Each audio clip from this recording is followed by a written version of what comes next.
Tea கடை kitchen சொந்தங்களுக்கு வணக்கம். இன்றைக்கி ஒரு அருமையான டேஸ்ட்டில் பூரி குருமா எப்படி செய்யலான்னு தான் பார்க்க போகிறோம். இது பூரிக்கு மட்டும் இல்லைங்க, சப்பாத்திக்கும் வச்சு சாப்பிட்றதுக்கு சூப்பராக இருக்கும். இதோட டேஸ்ட்டும் அந்த மனமும் பார்த்திங்கன்னா ரெடி பண்ணும்போதே நமக்கு நாக்கில் எச்சில் ஊற ஆரம்பிச்சிரும். அந்தளவுக்கு ஒரு டிஃப்ரெண்ட்டான டேஸ்ட் இருக்கும். இன்றைக்கி நம்ம ரெடி பண்ணுறது பார்த்திங்கன்னா ஒரு 6 பேர் சாப்பிட்ற மாதிரி ரெடி பண்ண போகிறோம். நீங்கள் உங்கள் வீட்டில் எத்தனை பேர் இருக்கீங்களோ அதுக்கு தகுந்த மாதிரி கணக்கு பண்ணிவிட்டு இதே மாதிரி ஒரு பூரி குருமா செஞ்சு சாப்பிட்டுட்டு மறக்காமல் கமெண்ட்லையும் சொல்லிடுங்க. இன்றைக்கி நம்ம டீ கடை கிச்சனில் வந்து சூப்பராக கல்யாண வீட்டு பூரி குருமா எப்படி செய்கிறது அதான் இன்றைக்கி பார்க்க போகிறோம். அதுக்கு நம்ம எடுத்த உடனே ஒரு மிக்சி ஜார், இந்த மாதிரி கொஞ்சம் பெரிய மிக்சி ஜார் எடுத்துக்கோங்க. இப்போ நம்ம ஒரு பேஸ்ட் அரைக்க போகிறோம். அந்த பேஸ்ட்டுக்கு தேவையானது ஒரு அரை மூடி தேங்காய் துருவல், சின்ன தேங்காய் எடுத்து ஒரு அரை மூடி தேங்காயை துருவிட்டு அதை நம்ம மிக்சி ஜாரில் எல்லாத்தையும் சேர்த்துடலாம். இப்போ நம்ம தேங்காய் துருவலை சேர்த்துட்டு அதுக்கடுத்து 2 டேபிள் ஸ்பூனு நிலக்கடலை பருப்பு வறுத்தது நல்லா தொலியை நீக்கிட்டு சுத்தம் பண்ணி வச்சுருக்கோம். அதை நம்ம இதில் சேர்த்துக்கலாம். இந்த இடத்துல நீங்கள் உடச்சக்கல்ல கூட சேர்த்துக்கலாம். இந்த அளவில் பெருஞ்சீரகம் ஒரு அரை டீஸ்பூனு, வெங்காயம் பெரிய வெங்காயம் ஒரே ஒரு வெங்காயம் சின்னதாக எடுத்துகிட்டு நல்லா தொலியை நீக்கிட்டு சும்மா ரஃபாக கட் பண்ணிவிட்டு அதையும் நம்ம உள்ளே சேர்த்துக்கலாம். முந்திரி பருப்பு 10 முந்திரி பருப்பு எடுத்துருக்கோம், அதையும் நம்ம உள்ளே சேர்த்துக்கலாம். இப்போ நம்ம இது எல்லாத்தையுமே பேஸ்ட்டு அரைக்கிற அளவுக்கு தண்ணி சேர்த்து நல்லா பேஸ்ட்டு அரைச்சி எடுத்துகிட்டு வந்துடணும். இப்போ இதை அரைச்சி எடுத்துகிட்டு வந்துடுவோம். இப்போ நம்ம அரைச்சி எடுத்துகிட்டு வந்தாச்சு. இந்த அளவுக்கு நல்லா நைஸாக இருக்கணும். நல்லா நைஸாக பேஸ்ட்டாக அரைச்சி தனியாக இருக்கட்டும். அது ஒரு பக்கம். அதுக்கு இன்றைக்கி நம்ம குக்கரில் தான் பண்ண போகிறோம். அந்த குக்கர் அடுப்பில் வச்சுட்டு அடுப்பு பற்ற வச்சுட்டு ஒரு 2 டேபிள் ஸ்பூனு கடலெண்ணெய் 2 டேபிள் ஸ்பூனு கடலெண்ணெய் சேர்த்துக்கோங்க. எண்ணெய் நல்லா சூடாகி வரட்டும். இப்போ நம்ம எண்ணெய் சூடானோடனே ஒரு அரை டீஸ்பூன் போல் தாளிப்புக்கு பெருஞ்சீரகம் சேர்த்துட்டு அப்படி லேசாக அப்படி பொரிஞ்சு வந்த உடனே இங்கே ஒரு 200 வெங்காயம் பெரிய வெங்காயத்தை எடுத்து நல்லா அந்த மாதிரி அப்படியே நீட்ட வாக்கில் நல்லா வெட்டி உதிர்த்து வச்சுருக்கோம். அதை நம்ம அப்படியே உள்ளே சேர்த்துடலாம்.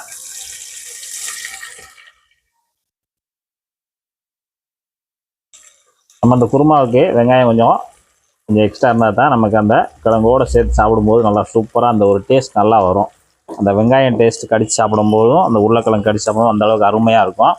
போட்டு இப்போ நம்ம அந்த வெங்காயத்தை வதக்கிக்கலாம். வதக்கிற பக்கம் எப்படின்னு பார்த்தா சும்மா அப்படி கண்ணாடி பதம் இருந்தால் போதும், ரொம்பலாம் வதக்க வேண்டாம்.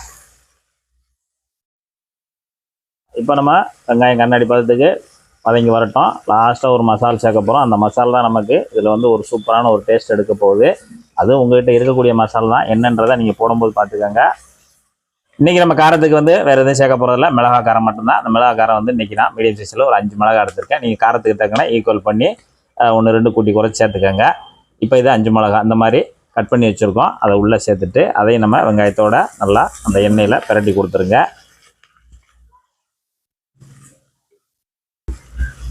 இப்போ நம்ம மிளகாயை போட்டு நம்ம வெங்காயம் பார்த்திங்கன்னா நல்லா அந்த கண்ணாடி பதத்துக்கு நல்லா அது சொதிஞ்சு வந்துருச்சு.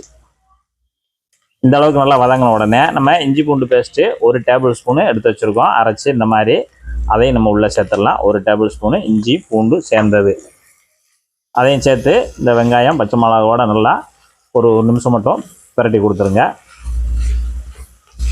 இப்போ நம்ம இஞ்சி பூண்டு பேஸ்ட்டு 1 நிமிஷம் ஆச்சு. 1 நிமிஷம் நல்லா பிரட்டி கொடுத்துட்டு தக்காளி இங்கே சின்னதாக 2 தக்காளி எடுத்து நல்லா நீட்டாக செவந்த தக்காளி எடுத்து வச்சுருக்கோம். அதையும் நம்ம உள்ளே போட்டு இதில் வதக்கிடலாம். அரைச்செல்லாம் ஊற்ற வேண்டாம், அந்த மாதிரி வெட்டியே உள்ளே சேர்த்துடணும். அரைச்சி சேர்த்தோம்னா நம்மளோட அந்த குருமாவோட அந்த நிறமே மாறிடும். அதனால் வெட்டிட்டு சேர்த்துக்கோங்க. அடுப்பு வந்து மீடியம்லேயே வச்சுக்கோங்க. இப்போ நம்ம சேர்த்துருக்க தக்காளி வந்து ரொம்ப வதங்கி அதில் ரொம்ப மசிஞ்சு கிரேவி ஆகிடக்கூடாது. போட்டுட்டு நம்ம ஜஸ்ட் ஒரு 2 நிமிஷம் மட்டும் லேசாக அந்த மாதிரி பிரட்டி கொடுங்க. அவ்வளோதான். இந்தளவுக்கு பிரட்டி கொடுத்துட்டு இப்போ 1/4 டீஸ்பூனு மஞ்சள் தூள், இப்போ நம்ம குருமாவுக்கு தேவையான உப்பு ஒரு அரை டீஸ்பூன் இந்த இடத்துல சேர்த்துக்குவோம். அப்புறம் நம்ம செக் பண்ணிவிட்டு சேர்த்துக்கலாம். இப்போ நம்ம மஞ்சளையும் அந்த உப்பையும் சேர்த்துட்டு ஒரு தடவை நல்லா கலந்து கொடுங்க. கலந்தாச்சு. நல்லா இந்த அளவுக்கு கலந்து கொடுத்துட்டு இப்போ நம்ம இங்கே உருளைக்கிழங்கு 1/4 கிலோ எடுத்து வச்சுருக்கோம். 1/4 கிலோ நல்லா தொலியை நீக்கிட்டு கழுவிட்டு நல்லா இந்த மாதிரி பீஸுகளாக நம்ம கட் பண்ணி வச்சுருக்கோம். கொஞ்சம் இந்த மாதிரி பெரிய துண்டுகளாகவே கட் பண்ணி வச்சுருக்கோம். நீங்கள் உங்களுக்கு தகுந்தாப்பில் இதோட சிறுசாக கட் பண்ணிக்கலாம். இப்போ நம்ம இது எல்லாத்தையுமே உள்ளே சேர்த்துக்கலாம். 250 கிராம் வெயிட்டில் உருளைக்கிழங்கு. இது வந்து வேக வைக்காத உருளைக்கிழங்கு, வேக வைக்கல, இனிமேல் தான் நம்ம வேக வைக்க போகிறோம். அதோட 100 கிராம் பட்டாணி, பச்சை பட்டாணி நான் தொலியை உரிச்சிட்டு 100 கிராம் எடுத்து வச்சுருக்கேன். அதாவது தொலியை உரிக்கிறதுக்கு முன்னாடியே 100 கிராம் அதை அப்படியே தொலியை உரிச்சிட்டு எடுத்துருக்கேன். அதையும் நம்ம உள்ளே சேர்த்துடலாம். பச்சை பட்டாணி இல்லை அப்படின்னா நீங்கள் காஞ்ச பட்டாணியை நல்லா ஊற வச்சுட்டு இந்த இடத்துல சேர்த்துக்கலாம். இதோட சேர்த்து நல்லா கலந்து கொடுத்துருங்க. இப்போ நம்ம மஞ்சள் சேர்த்துருக்கோம், அந்த எல்லாம் சேர்த்துட்டு அந்த உருளைக்கிழங்குல நல்லா கலந்து கொடுங்க. இப்போ நல்லா ஒரு தடவை இந்த மாதிரி கலந்து கொடுத்துட்டு இப்போ நம்ம மிக்ஸி ஜாரில் அரைச்சி வச்சுருக்கோம்ல அந்த தேங்காய், முந்திரி பருப்பு, கடலைப்பருப்பு பேஸ்ட்டு அதை நம்ம உள்ளே இந்த இடத்துல சேர்த்துடலாம். இப்போ நம்ம மிக்ஸி ஜாரில் இருக்கிற அந்த பேஸ்ட்டை உள்ளே சேர்த்துட்டு அந்த மிக்ஸி ஜாரில் இருக்கிற அந்த கழுவுறதுக்காக இப்போ நம்ம மொத்தமாக 400 ml தண்ணி எடுத்து ஜாரை கழுவிட்டு அதுலேருந்து அப்படியே தண்ணி எடுத்து இதில் ஊற்றிருக்கோம். இப்போ இதுக்கு நான் மொத்தமாக 400 ml தண்ணி மட்டும் நம்ம சேர்த்துருக்கோம். சேர்த்துட்டு இப்போ நல்லா கலந்து கொடுத்துக்கலாம். இந்த மாதிரி நல்லா கலந்து கொடுத்துருங்க.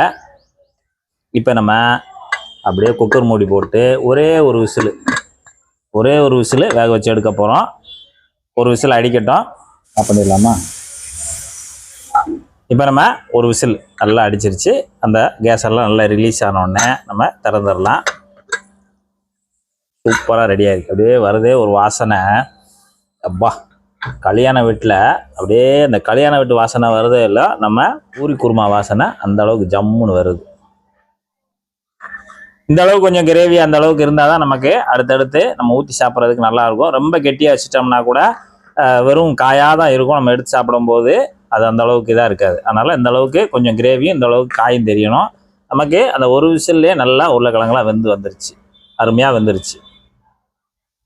இப்போ நம்ம ஓப்பன் பண்ணிவிட்டு நல்லா கலந்து விட்டுட்டு இப்போ மறுபடியும் நம்ம அடுப்பு பற்ற வச்சுருக்கோம். அடுப்பு பற்ற வச்சுட்டு இன்னும் ஒரு 2-3 பொருள் சேர்க்க வேண்டியிருக்கு. இப்போ இந்த இடத்துல ஒரு கொத்து கருவேப்பிலை அப்படி போட்டுருங்க. மீடியம் ஃப்ளேமில் வச்சு நல்லா கொதி வந்த உடனே ஒரு 1/2 டீஸ்பூனு கரம் மசாலா, 1/2 டீஸ்பூன் கரம் மசாலா உள்ளே சேர்த்து விட்ருங்க. மல்லியலை ஒரு கையளவு, லேஸ் அந்த அளவுக்கு மல்லியலை ஒரு கையளவு மேலே போட்டு தூவி விட்ருங்க. இப்போ நம்ம கலந்து விட்டுறலாம். லாஸ்ட் அந்த கரம் மசாலா போட்டு அப்படியே நல்லா கலந்து விட்டு ஒரு 2 நிமிஷம் மட்டும் நல்லா மிக்ஸ் பண்ணி விடுங்க. அந்த டேஸ்ட்டு ஜம்முன்னு வரும். இப்போ நம்ம கல்யாண வீட்டில் அது எல்லாமே ஓப்பன்லேயே தான் பண்ணுவோம். நம்ம வீட்டில் சட்டுன்னு செய்கிறதுக்காக நம்ம இன்றைக்கி குக்கரில் மூடி வச்சு நம்ம ஒரு பக்குவத்துக்காக அந்த மாதிரி செஞ்சுருக்கோம். இப்போ நம்ம கரம் மசாலா சேர்த்து 2 நிமிஷம் ஆச்சு. நல்லா மிக்ஸ் பண்ணிவிட்டு நல்லா கொதிச்சு வந்துகிட்ருக்கு. இப்போ ஒரே ஒரு டீஸ்பூனு நெய் கடைசியாக லாஸ்ட்டாக அப்படி பராக்க ஊற்றுங்க. நெய்யை ஊற்றிட்டு அப்படியே நம்ம ஸ்டவ் ஆஃப் பண்ணிடலாம். கலந்து விட்ருங்க. அப்படியே ஒரு வாசம், அந்த நெய் சேர்த்தோடனே ஜம்முன்னு ஒரு வாசம். இன்றைக்கி நம்ம டீ கடை கிச்சனில் ஒரு சூப்பரான முறையில் கல்யாண வீட்டு பூரி குருமா செம்மையாக ரெடியாக இருக்குது. நீங்கள் வீடியோ பார்த்து தெரிஞ்சிருப்பீங்க. நம்ம பூரி வீட்டில் நல்லா ஜம்முன்னு பொசுன்னு அருமையாக பூரி போட்டிருக்காங்க. ஒரு அள்ளு குருமாவில் அள்ளுறோம், அப்படியே உள்ளே தள்ளுறோம்.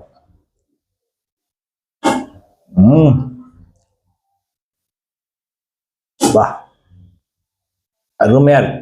சூப்பரான இன்னைக்கு ஒரு மெத்தடில் அருமையான ஒரு கல்யாண வீட்டு பூரி குருமா ரெடியாக இருக்குது. இதே போல் நீங்களும் உங்கள் வீட்டில் ஒரு சூப்பரான பூரி குருமா செய்து சாப்பிட்டு பார்த்துட்டு எப்படி வந்ததுன்றதை கமெண்ட்டில் சொல்லுங்கள். நன்றி, வணக்கம்.